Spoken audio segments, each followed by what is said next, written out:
আসসালামু আলাইকুম। নিউ ইয়র্কে ফলন শুরু হলে বন্ধ হয় না মাশাল্লাহ।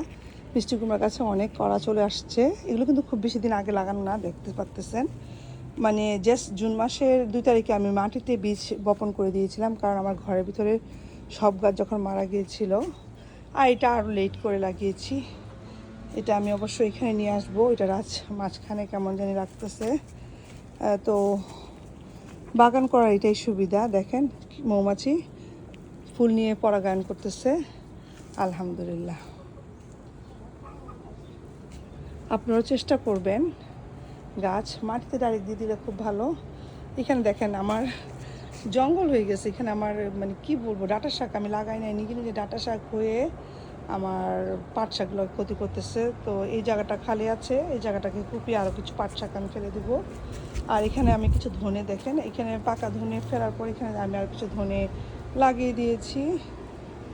মাশাল্লাহ, পুঁইশাক খুব সুন্দর হয়েছে। পুঁইশাক টবেও খুব ভালো হয়। আগাছা ফেলতে হবে, বৃষ্টি হওয়া মানে আগাছা হয়ে যাওয়া।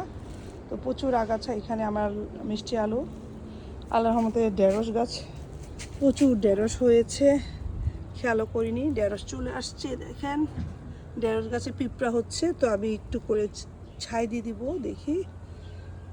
আর কি বলবো, কলমি শাক মানে ভাষা কয়েক 4-5 দিন পরে এই বাগানে এসে দেখা যায় যে কি দেখেন, গত বুধবার সকালে বাগান দেখেছি, আর আজকে গতকাল মানে কি বলবো, সোমবার মঙ্গলবার মানে আমি যখন গত রবিবারে এসে দেখলাম গাছ, দেখেন কলমি শাক আবার খাওয়ার মতো হয়ে গেছে।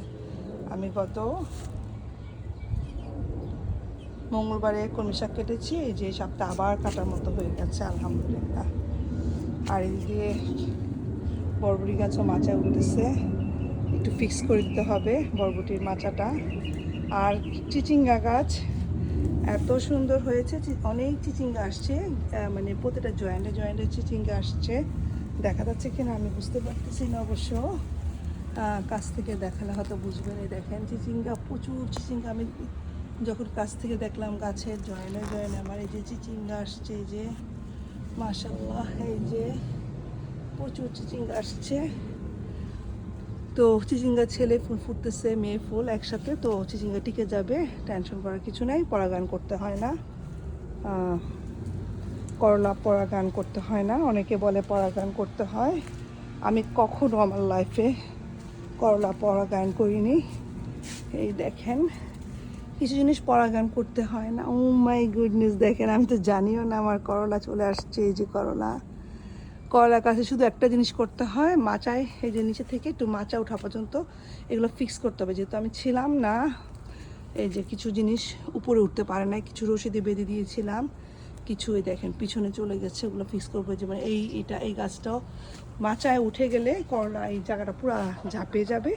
আমি নিচের দিকে পাতাগুলো ক্লিন করে রেখে গেছিলাম, গাছের গুঁড়া সবসময়। তো লাল শাক যেগুলো দেখতে পারতেছেন এগুলো সব আজকে তুলে ফেলবো। মাশাআল্লাহ, লাল শাকও ভালো হয়েছে। মানে নিজে খেয়েছি 3 বার, 10 ফ্যামিলিকে দিয়েছি, আলহামদুলিল্লাহ। প্রত্যেক বছর অবশ্য অনেক দিই, এবার করেছিও কম, প্রথম বিচিগুলো হয়নি। এটা যাই হোক, আলহামদুলিল্লাহ, সবসময় আল্লাহর কাছে লাখ শুকর।